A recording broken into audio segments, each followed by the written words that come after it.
Hermanos y hermanas, alabado sea Jesucristo.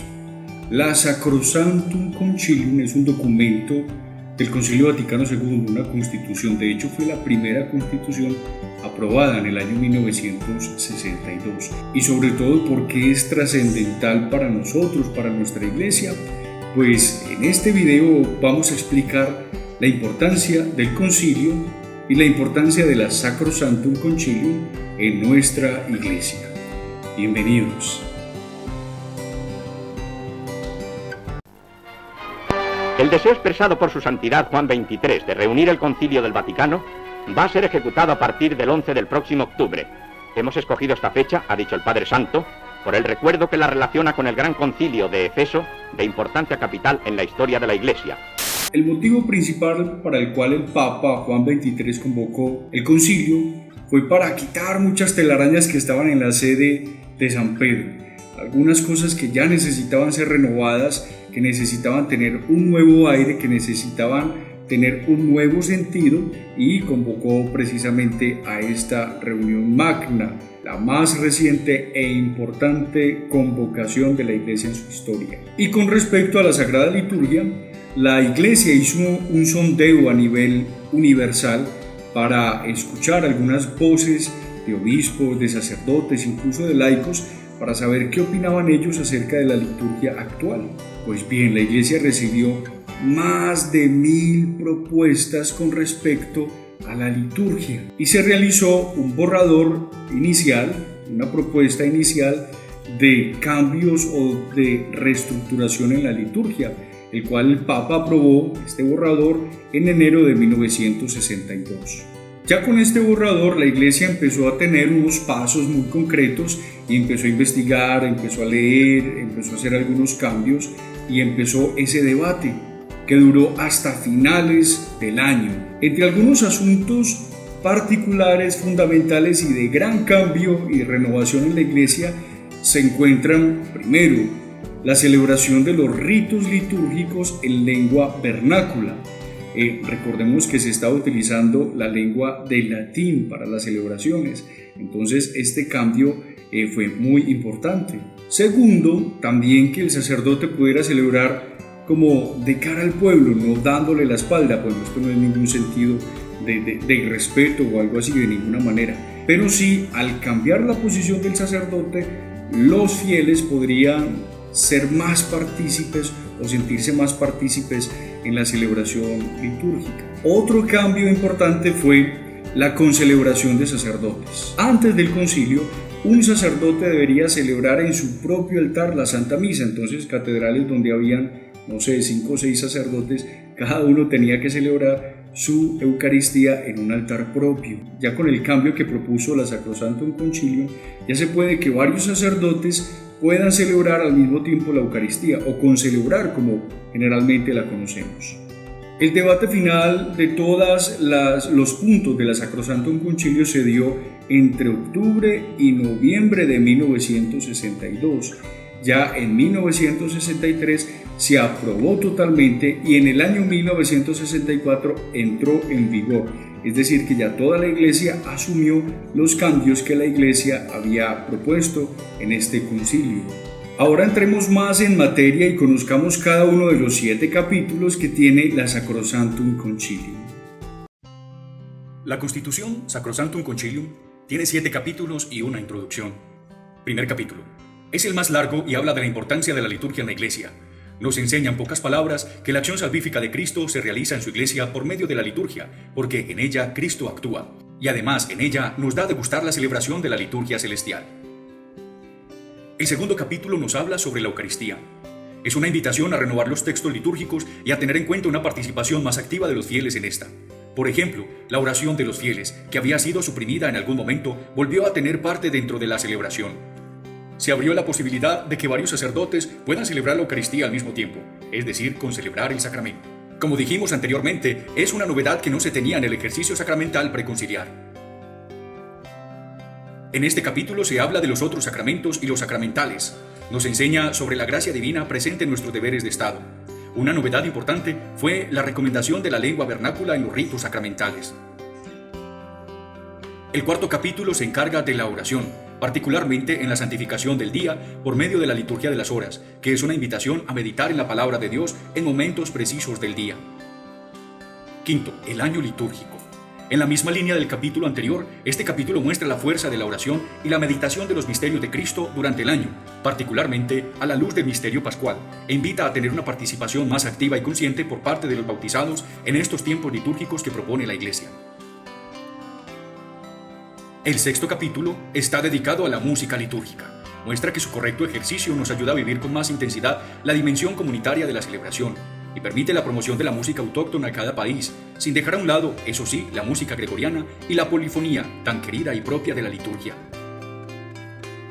En el séptimo capítulo, en el mismo sentido de la música, el arte y los objetos sagrados tienen su apartado en este documento. Se invita a los obispos y sacerdotes de cada diócesis a estudiar el arte para que éste sea realmente una herramienta que mueva a los fieles por medio de expresiones artísticas.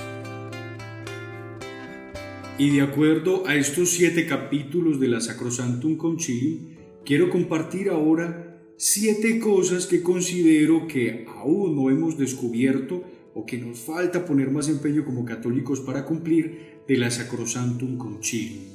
Primero, no conocemos lo que la Iglesia nos enseña. Y esto es un jalón de orejas, pero para nosotros, los católicos.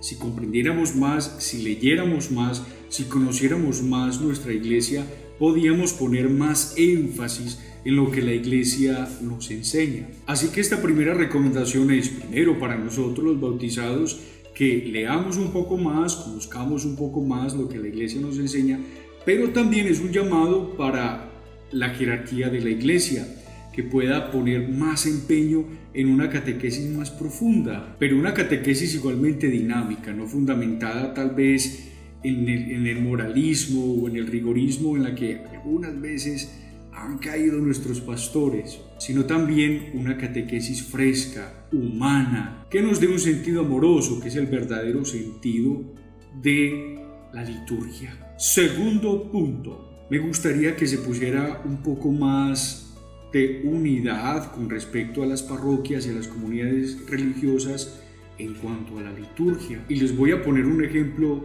muy concreto. En pandemia se nos sugirió de parte de la diócesis, y yo creo que de parte de toda la Iglesia Universal, a que los católicos recibiéramos en este momento de pandemia la comunión en la mano. Sé que no se puede, sé que no es correcto, pero en tiempo de pandemia sinceramente consideramos que era lo más prudente. La sensatez también es un don del Espíritu Santo. Pues nos dábamos cuenta de que habían algunos sacerdotes que tenían bastante escrúpulo y reparo con esta situación, y ellos daban la comunión en la boca. Entonces sucedía que los que éramos obedientes con la Iglesia quedábamos como los malos, como los sacrílegos, mientras que ellos que no estaban en obediencia quedaban como los buenos porque realmente valoraban la Eucaristía. Entonces qué bueno que nosotros comprendamos un poco más que la liturgia está también de alguna manera muy unida al magisterio, y que si nosotros somos obedientes con lo que nos dice el magisterio con respecto a la liturgia, pues se va a dar el verdadero sentido de la liturgia, que es procurar una unidad en toda la Iglesia. Tercer punto, quiero hablar acerca del silencio sagrado. Este silencio nos lo pide directamente la Sacrosanctum Concilium en el numeral 30. Y lo digo porque en algunas Eucaristías que hemos participado fuera del monasterio, vemos que como que no hay espacio para el silencio, que los sacerdotes algunas veces llevan una dinámica muy constante en la Eucaristía y no dejan espacio al silencio que nos lo pide la Sacrosanctum Concilium, es decir, es una norma litúrgica. El cuarto punto tiene que ver con algo que personalmente me apasiona mucho, la música, y más si es música para el Señor o la música sacra, porque lamentablemente yo me he dado cuenta de que hay muchos ministerios de música y grupos musicales que tienen de pronto un interés un poco más económico en este ministerio o en este servicio, que no es la idea. Qué bueno que las diócesis pudieran poner un poco más atención, que pudieran formar un poco más a las personas para que esto, que es un ministerio dentro de la celebración litúrgica, no un acto de concierto, no es un acto artístico, sino para que tenga un verdadero sentido teológico. Quinto punto tiene que ver con el numeral 54 de la Sacrosanctum Concilium, en la cual la Iglesia recomienda, aconseja que se retomen los cantos en latín dentro de las celebraciones. Personalmente, en nuestro monasterio utilizamos muchos cantos compuestos por nosotros mismos en latín.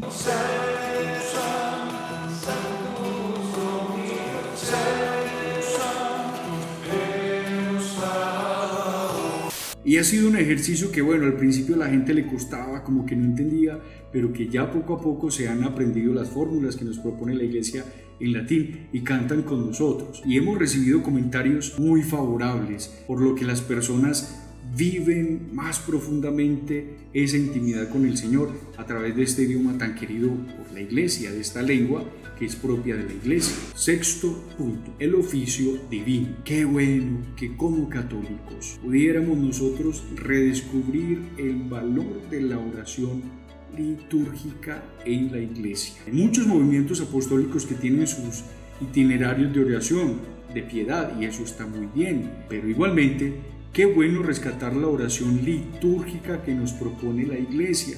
En vez de hacer las 44.327 a veces oraciones que nos recomiendan en nuestros grupos apostólicos, oremos con la Iglesia, que sea una oración tranquila, que sea una oración en la libertad, que a veces hay personas que sienten un escrúpulo muy grande porque se comprometen a hacer unas oraciones por un periodo de tiempo, 10 años, 12 años, un año, y que si faltan un día les toca volver a empezar. Muy respetables estas devociones. Qué bueno que rescatemos las oraciones litúrgicas, las oraciones de la Iglesia. Y este último punto, el séptimo, tiene que ver con el arte sagrado.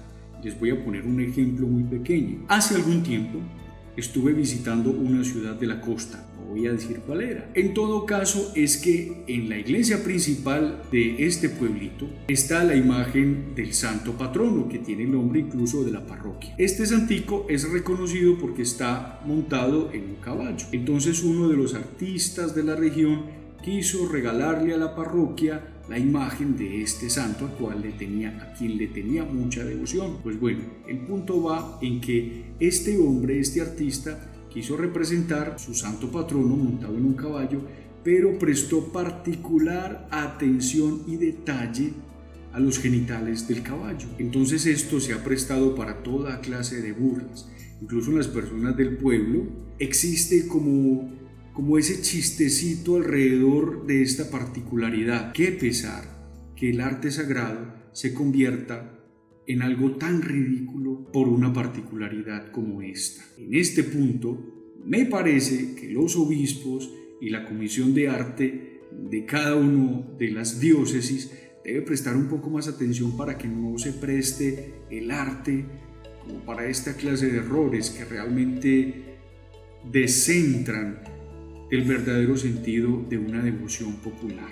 Bueno, hermanos, personalmente quedé muy edificado leyendo esta Constitución y los invito para que ustedes también en sus tiempos libres puedan conocer todo lo que la Iglesia nos enseña a través de este hermoso documento del Concilio Vaticano II.